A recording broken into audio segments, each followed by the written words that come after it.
Hi friends, welcome to my channel Swapna recipe. ఈరోజు మనం మామిడికాయ పులుసు చేసుకుంటున్నాం ఫ్రెండ్స్. కర్రీ కావాల్సిన ఐటమ్స్: పచ్చి మామిడికాయలు, ఇప్పుడు సీజన్ కాబట్టి బాగా దొరుకుతాయి. పచ్చి మామిడికాయలు ఒక 2, అల్లం తెల్లగడ్డ పేస్టు, టమోటాలు, ఎర్రగడ్డలు. 2 టేబుల్ స్పూన్స్ ఆయిల్ వేద్దాము. తాలింపు గింజలు, ఆవాలు, పచ్చనిపప్పు, మినపప్పు, తెల్లగడ్డ, ఎండుమిర్చి వేసేద్దాము. ఇది చిటపటమన్న తర్వాత పచ్చిమిర్చి ముక్కలు వేద్దాము. ఆనియన్స్ వేద్దాము. ఆనియన్స్ పచ్చి వాసన పోయే వరకు మగ్గిద్దాము. ఆనియన్స్ సన్నగా కట్ చేసుకోవాలి.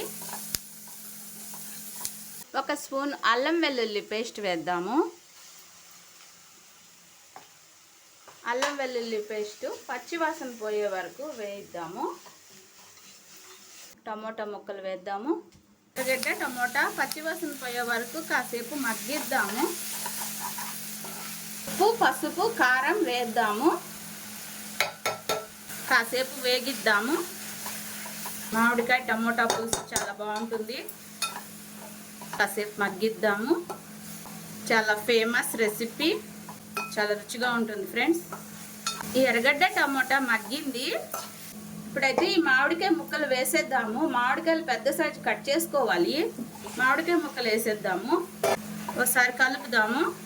చాలా బాగుంటుంది ఫ్రెండ్స్ మామిడికాయ టమోటా పులుసు. సేపు మగ్గిద్దాము. రుచిగా ఉంటుంది ఫ్రెండ్స్ మామిడికాయ టమోటా పులుసు. మనం వేసిన మసాలాలన్నీ ఈ ముక్కలకు పట్టే వరకు కాసేపు మగ్గిద్దాము. మునిగే వరకు నీళ్లు పోద్దాము. ఒకసారి కలుపుదాము.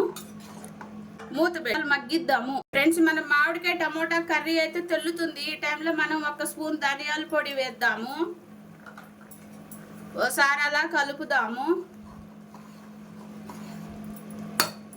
మూత పెట్టి ఉడికిద్దాం.